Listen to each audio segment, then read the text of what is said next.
Kate just talked about some of the labor issues with regard to the restaurant industry.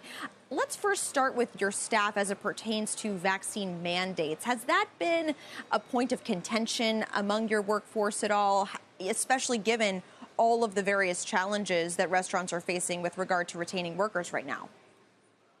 You know, we're very lucky. We have very, very loyal, long-term employees. I mean, I've got some employees that have been working for us since 1977. I mean, they're very loyal to us. They want to be happy. They want to be safe.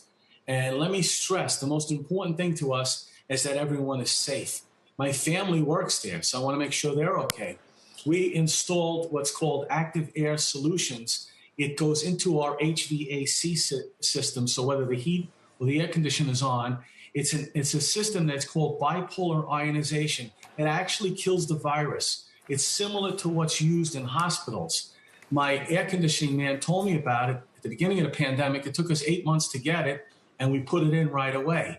And again, that's the safety is the most important thing. And my employees are all for having the vaccine. They all had it already anyway. Wow.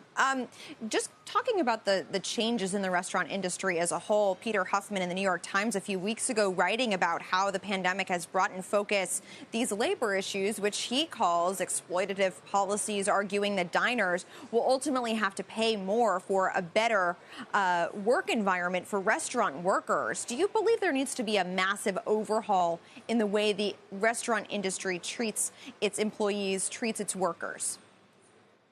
Well, that's hard for me to say, judging from my own personal my own personal restaurant, though. It's always been like an extended family to us. And again, the loyalty has been great. I've had, of course, some employees left.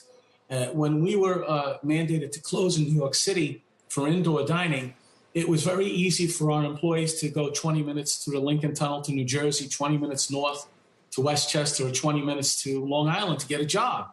And that's where I feel this whole thing is a little unfair. And again, I want to stress, I'm for the vaccine. We all got it. I think keeping people safe is the most important thing.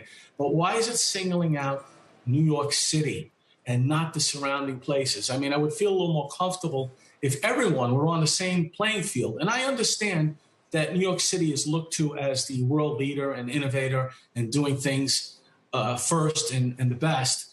But it's important for us to make sure that people are safe, but also having the safeguards of not getting abused. I mean, the very first customer that we had was screaming and yelling at my wife, who's up in front, and saying, I'm not going to show you my passport unless you show me all of yours. And, you know, we have to explain, look, it's not us. I mean, look, I'm very good. You want to come in and have a chicken parmesan, spaghetti meatballs, linguine white clam sauce? That's what I know how to do. I mean, this is new for us. I'm getting hungry just looking at the food that we're having there, Sal. I really am. And I've been in plenty of times. We're almost out of time, so let me quickly ask you. I mean, you're in Midtown. You rely on business people to come for lunch or dinner or pre-theater as well. So how is business right now? Well, it's getting a little bit better. And, of course, when the theaters come back, I think it will be better. I mean, we're at 236 West 56th Street, right next to Carnegie Hall, Radio City, all the theaters. And for 77 years, it was probably the greatest location in the world to have a restaurant. And that all changed in 6 months' time. So we're hoping that things will start to come back to normal. I think people, for the most part, I did an informal survey of some of my other fellow restaurant owners. They feel like they'll feel more safe when they know everyone's vaccinated if they're sitting next to someone who's vaccinated. So I think it's going to help us in the long term.